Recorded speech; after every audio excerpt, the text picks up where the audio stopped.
Hi, this is Alessandro Martinelli speaking again from Istituto Internazionale di Architettura, Vico Morcote. We are sitting with Frederic Levrat for the workshop The Expanded House. Frederic, can you introduce yourself? Thank you. First of all, it's a pleasure to be here in Vico Morcote with i2a. My name is Frederic Levrat. I'm a professor at Columbia University in New York. I have been teaching in New York for about 17 years, maybe now. Columbia University Graduate School of Architecture, Planning and Preservation is a very, very interesting place. Great place to do research, great place to explore new theme, and I think it's one of the few, or maybe the most prominent place for contemporary research and exploration in architecture. So we're not so much looking at the tradition of architecture, but more at what's the potential future, what is the potential research. I'm coming from a Swiss background. I was born and raised in Geneva. I went to the EPFL in Lausanne, where I had a teacher like Luigi Snodzi, and very Swiss clear architectural environment. But I went to work in New York for Peter Eisenman for about a year, and then I went back and worked again as a project manager there for about 3.5 years, started teaching at Cooper Union with Peter Eisenman, and went on to teach at Columbia University and Pratt Institute. So I'm really interested into the influence of new technology, the influence of contemporary culture, contemporary thinking, contemporary philosophy, about how we redefine our environment, our constructed as much as our virtual, visual and physical environment. The workshop The Expanded House is part of our i2a program, which is called Infrarealities, which is addressing the architecture in its concrete reality, which it looks to be a kind of opposition to the topic of the workshop. So, can you explain in which sense even the virtual reality can be constituting a concrete space in which we work, in which we live, and in the meanwhile also expressing a little bit what is the argument and the topic of the workshop? I think it's what I call productive paradoxes. I think architecture is under major questioning by new technology, new way of communication, new way of organization, possibility to reduce distance, possibility to be in contact without necessarily be physically in contact. All those new technology are offering new possibilities. How does that challenge architecture? How does that provoke architecture? But architecture doesn't need to be anymore what it used to be, but can find another position, can find a reinvention of itself. Also can find, let's say, anchoring itself and saying, well, you know, this is essential. This cannot be replaced. This can be fundamental for architecture. And I think too often architecture is taken for granted, where we expect a door to be a door, window to be a window, a floor to be a floor, a wall to be a wall. But can we question that? And I think there are some radical changes nowadays where on your iPhone you have more memory than used to be in a huge room. You have more memory than some of your own personal memory. So the notion of distance, the notion of boundaries, the notion of inside, outside, the notion of privacy, all of those are being challenged. And I think it's very interesting to address that in relation to architecture, and how architecture still very much has its position, very much has its specificity. But looking at what is absolutely specific to architecture, what is about, you know, natural light, what is about notion of protection, what is about notion of privacy, identity, all those questions are being challenged by new technology. But it doesn't mean it replaces architecture. It rather forces architecture to define itself in its specificity. I consider the workshop as the possibility for a tutor like you to give a statement, to consider the workshop itself as a project with the possibility of a final achievement. What do you expect to have in the end of this workshop? Collecting the results of the work of the students, and also as new reflection, can you foresee some directions?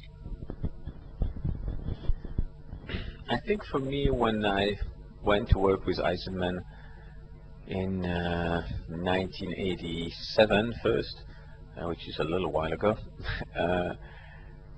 I think there was this idea of how do we construct an environment not anymore to just protect from the rain and the mud and the wild animal, but how do we protect ourselves from the product of the human thinking? How do we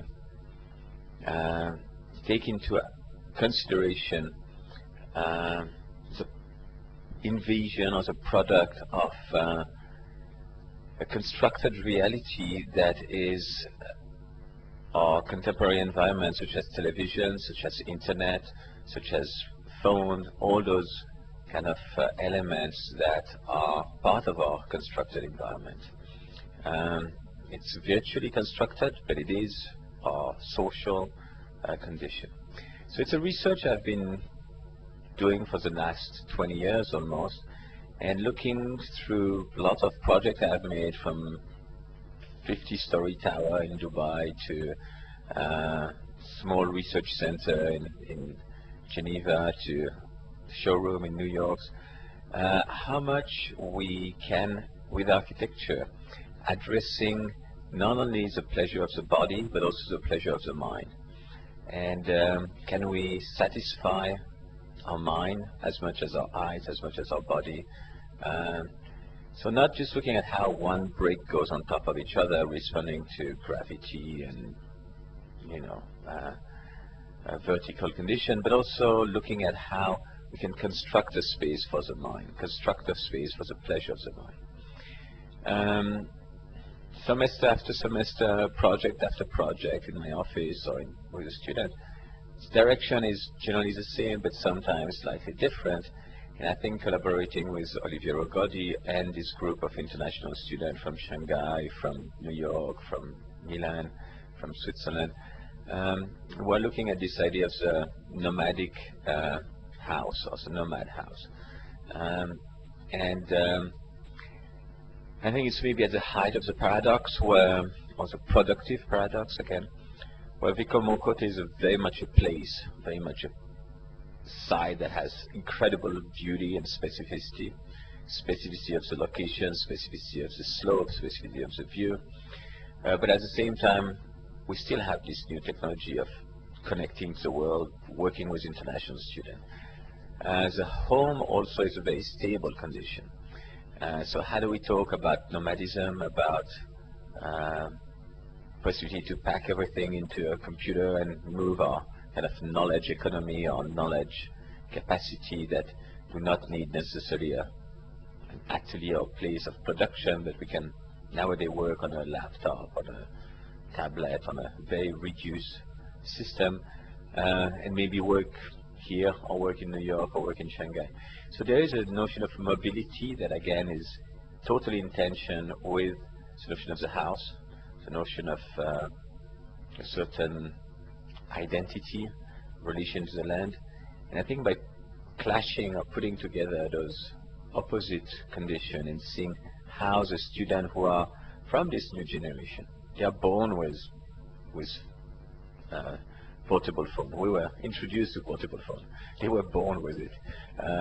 And see how they understand their own notion of mobility, transgression of boundary, transgression of the usual definition of space, the usual definition of community, the usual definition of shared or public space, and the usual definition of boundary in general in architecture. This one last question that I want to put in front of you, in regard of the fact that you are in a way a kind of experienced teacher. So you got a long experience to the point that even Olivier Rogodi, which now is tutoring with you, was a former student of yours. And the workshop is in this sense, I think in front of your eyes, both as a format for research and a format for teaching. What do you think is the specificity of a workshop in respect of a normal school activity or normal academic activity? And what do you expect also from an institute like i2a to develop in the future if we need to engage really and try to redefine format in teaching and researching? I've been teaching many years, but has always been a full semester system. And last year, for the first time, I did, in fact, 3 workshops. Just happened to all come at the same time, the same year. I did a 1-week workshop in Dubai, which was extremely exciting and productive. A 1-week or 10 days workshop at the EPFL in Switzerland with 4 different universities from 4 different continents, and a workshop in Sanico in association with Olivier Robotti and Paolo Balloni. I think it's a just super intense process where the students don't have much room to hesitate in the creative process to produce and have a decision-making process. Sometimes having a very short amount of time is possible. You can just not think twice about it, just go by your instinct and try to produce something. It's more complicated in the sense we are making team of cross-cultural students. Some students from Italy are combined with students from China or from the United States. So the teamwork there is also very complex and hopefully very productive. But it's just a little piece of the puzzle in the larger reflection.